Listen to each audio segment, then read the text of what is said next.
Good morning. আমি আবারও চলে আসলাম একটা ছোট্ট একটা মিনি ব্লগ নিয়ে তোমাদের সাথে শেয়ার করার জন্য। আগে বলে দিই, আমি ঝুমা আসামঘাটি থেকে। তো আজকে আমরা একটু যাব বাইরে।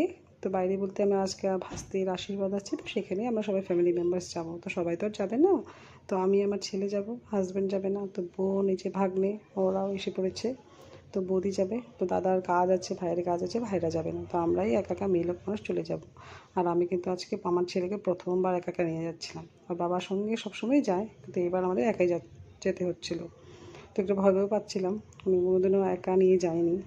তো যাই হোক, আমরা তো ট্রেনে বসে পড়লাম। দেখো বাইরের ওয়েদারটা কত সুন্দর।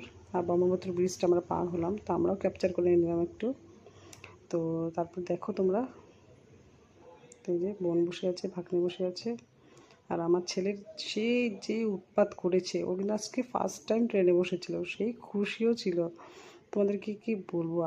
আর ট্রেনটা খুবই ফাস্ট যাচ্ছিল, প্রায় 2 ঘন্টাতে আমরা পৌঁছে গেছিলাম বড়পাড়া রোডে। তো তার মাঝখানে দেখো ছেলের খিদে পেয়ে গেলো, তো খাবে। আগে তো আমরা যে অবস্থা করতাম, যতটা মানুষ উঠতো খাবার জিনিসটা সবগুলো খেতাম, এবার তো আর খেতে পারবো না, শ্রাবণ মাস বলে কথা, নিরামিষ আমাদের। তো আমরা খালি দেখছিলাম, খালি আমি আর বোন তো নিরামিষ, তো আমরা খালি দেখছিলাম।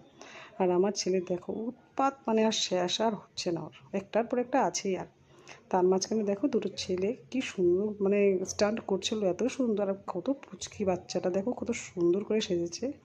তো আমরা ওকে দেখছিলাম, আসো এদিকে, তো একটা ফটো তুলবো আমরা ওর সাথে। আমি বলছিলাম তোর নাম কি, নাম কি, তো আর বললো না, লজ্জা পেয়ে চলে গেলো।